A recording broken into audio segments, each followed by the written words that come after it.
बिस्मिल्लाहिर्रहमानिर्रहीम। अस्सलाम वालेकुम वरहमतुल्लाहि वबरकातुहू। मैं ज़ुबैर ख़ान हूँ और आप मेरा वीलॉग देख रहे हैं।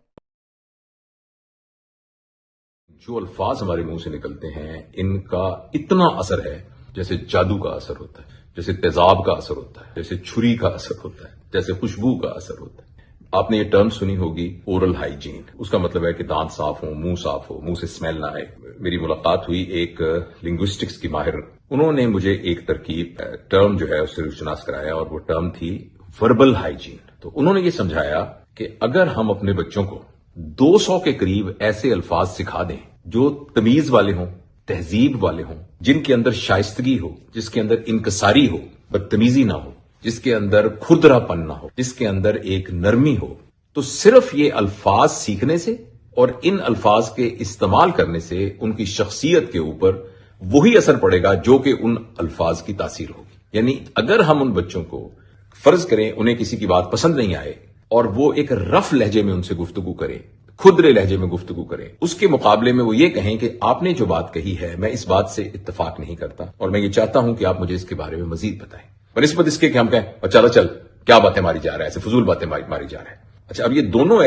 दोनों सूरतों में हमने उसकी बात से इख्तलाफ किया है, मगर जो हमारे अल्फाज के इस्तेमाल हैं वो हमारी शख्सियत का आईनादार भी हैं और वो हमारी शख्सियत के ऊपर फिर असर भी डालते हैं। जो इन अल्फाज के बोलने से जो हमारा मुतकल्लिम है, जो हम यानी मुखातिब है हमारा, उस मुखातिब पर जो असर पड़ रहा है वो तो एक अलग बात है, माहौल पे जो असर पड़ रहा है वो तो अलग बात है। लेकिन यहां जिस बात की तरफ मैं आपकी निशानदेही करना चाहता हूं वो ये है कि हमारे अपनी शख्सियत के अंदर जो एक अंदर की एक बदबू होती है, जो अंदर एक कसाफत होती है, अंदर का एक बोझ होता है, वो दूर हो जाता है। हमारी अपनी अंदर की जो शख्सियत है वो नफीस हो जाती है, पाकीज़ा हो जाती है, साफ हो जाती है अगर हमारे मुंह से निकले हुए अल्फाज साफ और पाकीज़ा हो। तो ये बात मेरे दिल को बहुत लगी और मुझे लगा कि मैं अपने तमाम दोस्तों को बताऊं, चूंकि मैं पेरेंटिंग के बारे में बहुत बातें करता हूं, तो इस कॉन्टेक्स्ट के अंदर इस लिहाज से मैंने कभी सोचा नहीं और कभी बात नहीं की। तो मुझे लगा कि यह बात बतानी बहुत जरूरी है कि प्लीज आप अपने घर में देखिए, अपने दफ्तर में देखिए, अपने माहौल में देखिए कि मैं और आप गुफ्तगू कैसे करते हैं, मेरा और आपका बात करने का लहजा किस किस्म का है और जो खास तौर पे अल्फाज का चुनाव है वो कैसा है, और वो जो अल्फाज हैं क्या वो किसी के सीने में बर्छी की तरह चुभ रहे हैं या फूल की तरह पड़ रहे हैं। तो अल्फाज का चुनाव करना और ये सीखने वाली चीज है। डिक्शनरी, जो अल्फाज डिक्शनरी के हैं वो सीखने वाली चीज है, और जो बच्चे बोलते हैं वो तो वही बोलते हैं जो घर के अफराद बोलते हैं। तो लिहाजा घर के अगर वालिद और वालदा अपनी गुफ्तगू में कहें, ओए बदतमीज, अबे तबे से गुफ्तगू करें, ओए उल्लू के कान,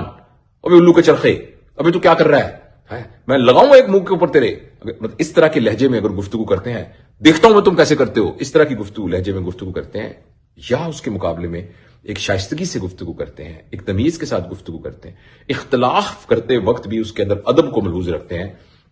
तो आप देखिएगा कि आपके बच्चों की, मैं तो बड़ों की भी बात कर रहा हूं लेकिन चूंकि यहां हमारा मौजू यह है कि हम अपने बच्चों को वो सिखाएं। आपने ये लफ्ज सुना होगा डिक्शन, कि उसका तो डिक्शन ही चेंज हो गया। तो डिक्शन एक्चुअली डिक्शनरी से निकला है, यानी डिक्शन चेंज होने का मतलब यह है कि वो लफ्ज किस किस्म के बोलता है। तो हम अपने बच्चों का अगर डिक्शन चेंज कर देंगे, वो अल्फाज जो हमारे ख्याल में बदतहजीबी के अल्फाज हैं वो नहीं बोलेंगे, और वो जो तहजीब के मुताबिक और शाइस्तगी के उसूलों के मुताबिक जो अल्फाज हैं उनको बयान करेंगे, तो आप देखिएगा कि हमारे बच्चों की शख्सियत के अंदर कितनी बड़ी तब्दीली आएगी, और हम बड़े भी इसको प्रैक्टिस करें। अगर हम देखें, गाली गलोच जो है, मुगल्लज़ात, वो एक्सट्रीम फॉर्म है वर्बल अनहाइजीन होने की। अच्छा, इसके अलावा तानो तशनी करना, किसी के नाम रखना, किसी को गलत उसकी किसी फिजिकल हैंडीकैप की वजह से, जिस्मानी माजूरी की वजह से उसको कोई नामों से पुकारना, तो ये ऐसी बातें, या ताने देना किसी को, तो ऐसी तमाम बातें तो बिल्कुल ही यानी इंतहा दर्जे की बदतहजीबी है। लेकिन मैं ये अर्ज कर रहा हूं कि इससे कम दर्जे की भी रूडनेस जो है अपने अल्फाज में से खत्म करें। और एक बात मैंने और सीखी कि जब हम कोई फिक्रा बोलें, खासतौर पर अपने बच्चों के साथ, तो वो उस फिक्रे में से ना को निकाल दें। मसलन ये फिक्रा है तुम खाना नहीं खाओगे, इसके मुकाबले में फिक्रा ये होना चाहिए था अब आप खाना खा लीजिए। फिक्रे में से ना, दोनों के मतलब एक ही हैं, मगर जो ना से शुरू होने वाला फिक्रा है, जो नेगेटिव की है, तुम दरवाजा बंद नहीं कर सकते थे, اس کی نسبت یہ کہ اگر آپ کو تکلیف نہ ہو تو ذرا دروازہ بند کر دیں گے، نا کو اس میں سے نکال دیجیے. نا کو اگر آپ نکال دیں گے تو آپ دیکھیے گا کہ فکرے میں بہت زیادہ شائستگی آ جائے گی. تو یہ کچھ باتیں تھیں جو میں آپ کے ساتھ شیئر کرنا چاہتا تھا. میں مزید بھی باتیں اس سلسلے میں اور کر سکتا ہوں، لیکن میں نے سوچا کہ آپ بس اتنا ہی کافی ہے. آپ ان پر غور کیجئے اور پھر اپنا بھی جائزہ لیجئے اور اپنے لیے بھی ایک پابندی لگائیے کہ کون سے ایسے الفاظ ہیں جو ہم بالکل بغیر کسی سوچے سمجھے منہ سے نکال دیتے ہیں، اور کون سے ایسے الفاظ ہیں جو ہم نے اپنے بچوں کو سکھانے ہیں جن کے ذریعے ان کی شخصیت کے اوپر ایک جادوئی اثر ہوگا.